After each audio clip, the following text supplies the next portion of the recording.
Gurugram gas chamber बन चुका है और गुरुग्राम में अब दम घुटने लगा है। गुरुग्राम में पोल्यूशन का स्तर खतरनाक लेवल पर पहुंच चुका है, जिसके चलते दिल्ली एनसीआर में भी पोल्यूशन का स्तर बढ़ रहा है और उसी के चलते अब दिल्ली एनसीआर में ग्रैप स्टेज के 3 के नियम लागू कर दिए हैं, जिसके बाद कई पाबंदियां दिल्ली एनसीआर में लगा दी गई हैं। वो भी आपको दिखाएंगे। साथ ही आपको दिखाएंगे कि गुरुग्राम के डीसी ने पोल्यूशन को लेकर धारा 144 लागू क्यों की है। नमस्कार, मैं हूं सुनील यादव और आप देख रहे हैं गुरुग्राम न्यूज़।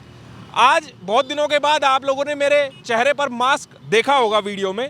मास्क इसलिए क्योंकि गुरुग्राम की हवा दम घोटू हो गई है। इस हवा में इतना जहर घुल गया है कि अब दम घुटने लगा है। दरअसल गुरुग्राम में प्रदूषण का स्तर का जो लेवल है वो 350 के पार पहुंच चुका है, यानी कि बेहद खराब स्थिति गुरुग्राम में हो चुकी है। और गुरुग्राम में चारों तरफ अगर देखें तो आपको स्मोक की सफ़ेद चादर नजर आएगी और जब आप सांस लेंगे तो आपको लगेगा कि आप बारूद को अपने अंदर खींच रहे हैं। इसके अलावा आंखों में जलन जैसी समस्याएं लोगों को आने लगी है। अब इसी खतरनाक स्तर को लेकर पोल्यूशन के गुरुग्राम के डीसी निशांत कुमार यादव ने आदेश जारी कर दिए हैं। धारा 144 लागू कर दी है कि गुरुग्राम में अब खुले में अगर कोई भी कूड़ा करकट जलाता हुआ पाया गया, पोल्यूशन फैलाता हुआ पाया गया, तो उसके खिलाफ आईपीसी के तहत कार्रवाई की जाएगी। कानून के तहत उसके खिलाफ केस दर्ज किया जाएगा। गुरुग्राम और दिल्ली एनसीआर, पूरे दिल्ली एनसीआर में पोल्यूशन का स्तर जब बढ़ा है, खतरनाक हुआ है। दिल्ली में तो 450 के पार पहुंच चुका है कई इलाकों में, गुरुग्राम में अभी 350 के पार पहुंचा है। और इसी को देखते हुए अब जो पोल्यूशन डिपार्टमेंट है उन्होंने ग्रैप 3 के नियम लागू कर दिए हैं और उसके तहत अब दिल्ली एनसीआर में कई पाबंदियां बढ़ा दी गई हैं। जो कंस्ट्रक्शन है उन पर पूर्ण रूप से रोक लगा दी गई है। खुले में किसी प्रकार का कोई कूड़ा करकट या वेस्टेज जलाने पर रोक लगा दी गई है, उनके खिलाफ सख्त कार्रवाई की जाएगी। इसके अलावा दिल्ली में जो गाड़ियां हैं BS3 और BS4 की जो गाड़ियां हैं उनके एंट्री पर अब बैन लगा दी गई है।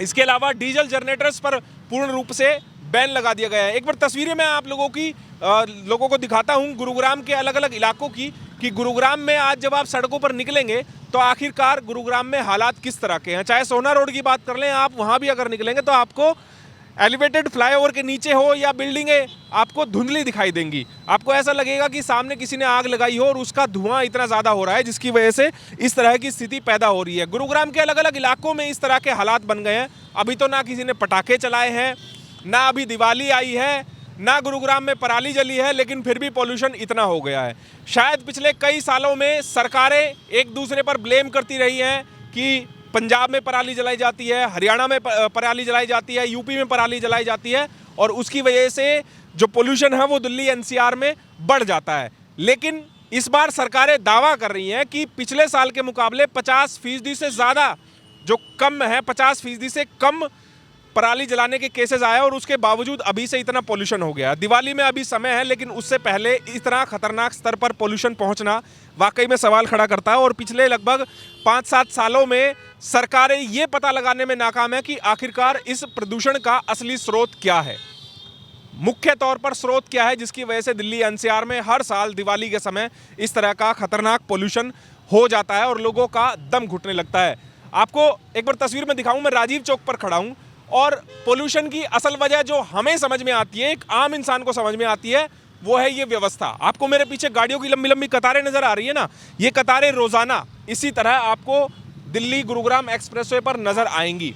और यही एक मुख्य तौर पर वजह है दिल्ली एनसीआर में कि गाड़ियों की संख्या इतनी बढ़ गई है, वाहन इतने ज़्यादा सड़कों पर आ गए हैं कि आप किसी समय दिल्ली गुरुग्राम एक्सप्रेसवे पर निकल जाइए, आपकी गाड़ी इसी तरह स्लो स्पीड में चलेगी, आप इसी तरह घंटों तक सड़कों पर तेल फूकेंगे और प्रदूषण आप फैलाएंगे, आपकी गाड़ी फैलाएगी।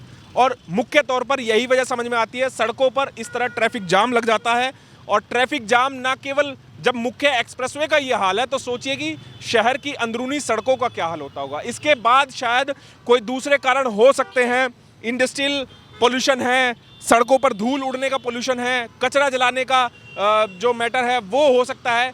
इस तरह की वजह होती हैं, लेकिन जिसके पास सारे रिसोर्सेज हैं ये पता लगाने के लिए, जिसके पास अथॉरिटी है इसको कम करने की, जिसके पास अथॉरिटी है पोल्यूशन फैलाने वालों पर अंकुश लगाने की, शायद उन सरकारों के पास भी ऐसा इक्विपमेंट कोई नहीं है जिससे वो ये पता लगा पाएँ कि आखिरकार दिल्ली एनसीआर में पोल्यूशन हर साल दिवाली के समय क्यों बढ़ जाता है और दिवाली खत्म होते ही ये पोल्यूशन कहाँ चला जाता है, क्योंकि पटाखों पर तो पिछले कई सालों से बैन लगातार लगाया जा ही रहा है। अब ऐसे में गुरुग्राम में आप किसी इलाके में चले जाइए, हर जगह आपको इसी तरह के हालात बदस्तूर नज़र आएंगे। और मुख्य तौर पर वजह जो सामने नज़र आती है, जब सड़कों पर हज़ारों लाखों गाड़ियाँ दिन भर चलती हैं इसी तरह, तो फिर पोल्यूशन क्यों नहीं बढ़ेगा। इस तरह के हालात वाकई में बदतर हो चुके हैं, इसीलिए मास्क लगाना अब अनिवार्य हो गया है। दिल्ली में तो प्राइमरी स्कूलों की छुट्टियां तक कर दी गई है 2 दिनों के लिए, लेकिन गुरुग्राम में चूंकि पोल्यूशन का स्तर 350 है, AQI है, तो ऐसे में गुरुग्राम में अगर ये स्तर और ज़्यादा बढ़ता है तो उसके बाद हो सकता है कि गुरुग्राम, फरीदाबाद, झज्जर, रोहतक आसपास के जो ज़िले हैं उनमें भी इसी तरह स्कूलों की छुट्टियां कर दी जाएं और कुछ पाबंदियां हैं वो बढ़ा दी जाए। और हो सकता है दिल्ली में एक बार ऑड इवन का नियम फिर से लागू हो जाए, जिसका असर शायद हमारे गुरुग्राम में भी पड़ेगा। जो दिल्ली जाने वाले लोग हैं अपनी गाड़ियों का कम इस्तेमाल करेंगे।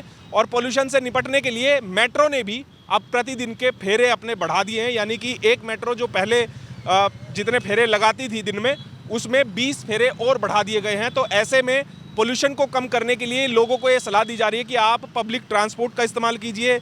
दिल्ली, नोएडा, गाज़ियाबाद, गुरुग्राम, फरीदाबाद, इन शहरों में सफ़र करने के लिए आप मेट्रो का ज़्यादा से ज़्यादा इस्तेमाल कीजिए। अपने प्राइवेट व्हीकल्स का कम इस्तेमाल कीजिए, ताकि आप भी कुछ भागीदारी अपनी दें इस पोल्यूशन को कम करने के लिए। जाहिर सी बात है, सरकार तो कुछ कर नहीं रही है। सरकार अगर कर रही होती तो शायद आज 6-7 सालों में इस समस्या का हल ज़रूर निकल गया होता कि गुरुग्राम में, दिल्ली NCR में पोल्यूशन ना हो। अब आप लोग बताइए कि आपको क्या लगता है कि दिल्ली NCR में, गुरुग्राम में इस प्रदूषण का मुख्य कारण क्या है? आखिरकार क्यों दिवाली से पहले इस तरह का प्रदूषण खतरनाक लेवल पर पहुंच जाता है और सरकारें क्यों नाकाम है कि इस प्रदूषण पर लगाम नहीं लगा पाती है, कोई ठोस वजह नहीं ढूंढ पाती है कि आखिरकार मुख्य कारण इस पोल्यूशन का क्या है।